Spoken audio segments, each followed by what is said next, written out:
Hello, Guenevere here. Self-portrait or no self-portrait? Have you ever done a self-portrait? What was your experience like?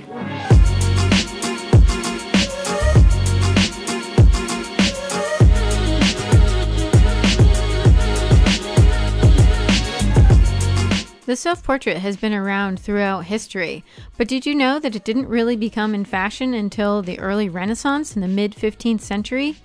This is when mirrors became better and cheaper, and so artists were more able to make paintings of themselves. They would also sometimes use themselves as reference for characters in one of their scenes. I decided to do a self-portrait to coincide with my current series, Modern Beauty, which is really about positivity and looking towards the light. It's about staying positive even when there's darkness and struggle and challenge around. This is a lesson that I've been trying to learn in my own life. So this series is my way of expressing this. I believe that the true challenge of a self-portrait is taking a really good look at yourself and trying to be objective about what you see. It's for this reason that it was important for me to do a self-portrait with my light and dark, positive and negative series, because I know that I have a lot of negative thoughts floating around in my head, and I'm actively trying to keep them at bay and challenge them with more positive thoughts. So taking a good look at myself just on a physical level was an important step in the process. And now, I'm not gonna lie, it certainly wasn't easy to do this painting. I had a real debate about how much to include of reality. You know, did I have zits on the day that the photo was taken? Was my hair messed up? These are the sort of things I had to take into account, and I decided to be a little bit more generous with myself. I posed myself direct straight onto the camera and holding the lights because obviously the lights were the important part. I wanted it to tie in with my other light paintings and because they are the theme of the light and dark. I also wanted to emphasize the cool and warm light on either side of my face, so sort of showing the two sides. Putting my portrait out in space was really more a reference to mental space rather than the physical outer space, since the whole light and dark struggle happens in your mind.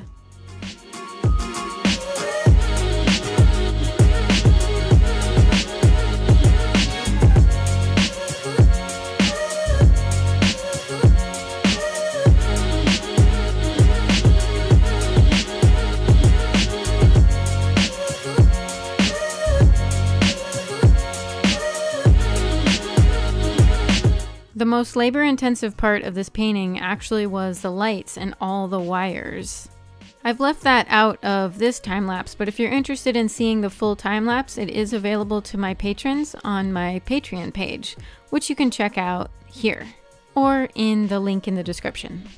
The longer version has more close-ups, and I talk a bit more about my technique.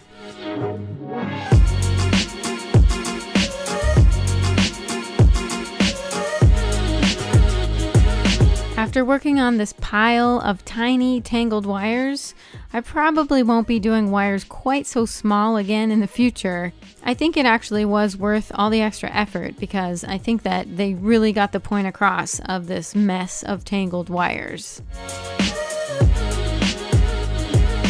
So my self-portrait is talking about the tangle and the light and dark, but if you did a self-portrait of yourself, what would yours be about?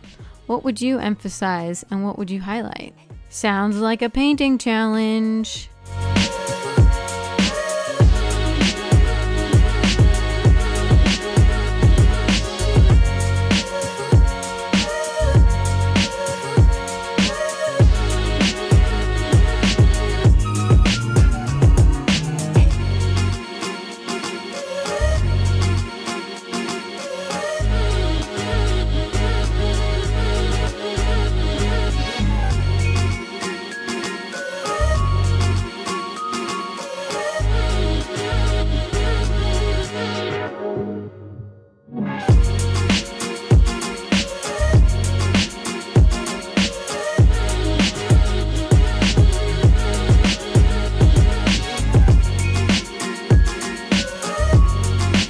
Now that the portrait is finished, I'm pretty happy with it, and I'm feeling good enough that maybe I will do another one of myself or use myself as a figure in another type of painting.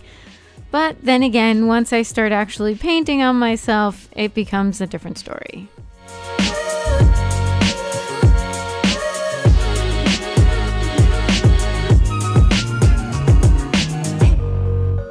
This painting was accepted into the American Women Artists' first museum show of their 25 museum shows within 25 years. It will be on display at the Tucson Desert Art Museum between October 13th and December 3rd of 2017.